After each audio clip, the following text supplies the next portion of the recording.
भारत की संस्कृति और इतिहास विश्व के सबसे प्राचीन, समृद्ध और विविध परंपराओं में से एक माने जाते हैं, जिनका विकास हजारों वर्षों में विभिन्न सभ्यताओं, धर्मों, विचारधाराओं और सामाजिक परिवर्तनों के माध्यम से हुआ है। भारत का इतिहास प्राचीन, मध्यकालीन और आधुनिक काल में विभाजित किया जाता है और प्रत्येक काल ने देश की संस्कृति पहचान को गहराई से प्रभावित किया है।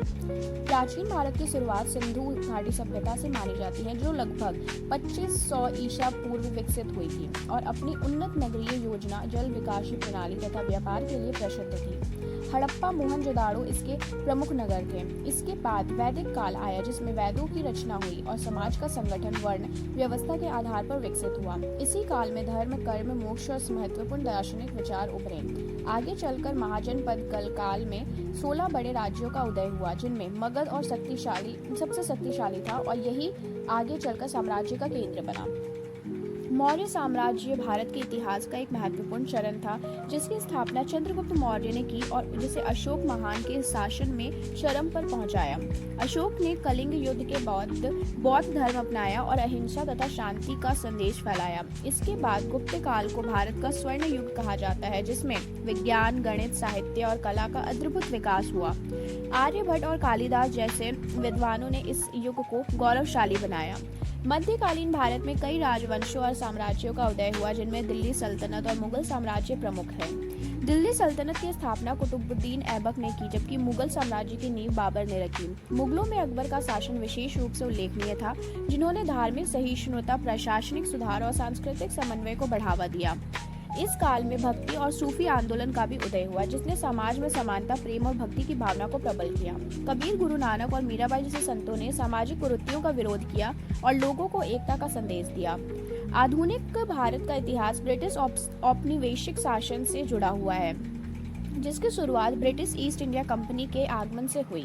1757 का पलाशी का युद्ध भारत में अंग्रेजी सत्ता की शुरुआत का प्रतीक बना, जिसके बाद अंग्रेजों ने धीरे धीरे भारत का पर नियंत्रण स्थापित कर लिया और आर्थिक, सामाजिक तथा राजनीतिक रूप से भारतीय समाज को प्रभावित किया। अंग्रेजों की नीतियों के कारण भारतीय उद्योगों का पतन हुआ, किसानों पर करों का बोझ पड़ा और सामाजिक असंतोष फैलने लगा। भारत का स्वतंत्र संग्राम एक लंबा और संघर्षपूर्ण आंदोलन था, जिसमें विभिन्न नेताओं और संगठनों ने भाग लिया। 1857 का विद्रोह, जिसे 1857 का प्रथम स्वतंत्रता संग्राम कहा जाता है, अंग्रेजों के खिलाफ पहला बड़ा प्रयास था। इसके बाद 1885 में भारतीय राष्ट्रीय कांग्रेस की स्थापना हुई, जिसने स्वतंत्रता आंदोलन को संगठित रूप दिया।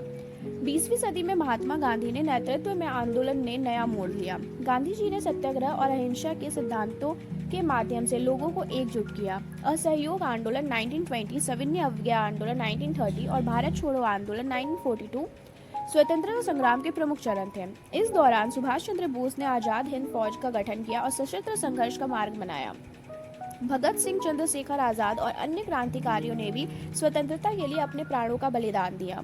अंततः 15 अगस्त 1947 को भारत को स्वतंत्रता प्राप्त हुई, लेकिन इसके साथ ही भारत का विभाजन हुआ, जिसने देश को दो भागों, भारत और पाकिस्तान में बांट दिया और बड़े पैमाने पर हिंसा तथा विस्थापन हुआ। इसके बाद भारत ने एक लोकतांत्रिक गणराज्य के रूप में अपने विकास की यात्रा शुरू की और 26 जनवरी 1950 को संविधान लागू हुआ। भारतीय संस्कृति की विशेषता उसकी विविधता में एकता है। यहाँ अनेक धर्म, हिंदू, मुस्लिम, सिख, ईसाई, बौद्ध और जैन सदियों के साथ रहते आए हैं। भाषा, वेशभूषा, खान पान और रीति रिवाजों में विविधता होने के बावजूद भारतीय समाज एकजुट है। भारतीय कला, संगीत, नृत्य और वास्तुकला भी अत्यंत समृद्ध है। भरतनाट्यम, कथक, ओडिसी जैसे शास्त्रीय नृत्य और हिंदुस्तानी तथा नाटक संगीत इसकी पहचान है। त्योहार भारतीय संस्कृति का महत्वपूर्ण हिस्सा है। दिवाली, होली, ईद, क्रिसमस, बैसाखी आदि त्योहार सामाजिक एकता और खुशी का प्रतीक है। परिवार व्यवस्था, गुरु शिष्य परंपरा और अतिथि देवो भव जैसे मूल्य भारतीय संस्कृति की नींव है। परीक्षा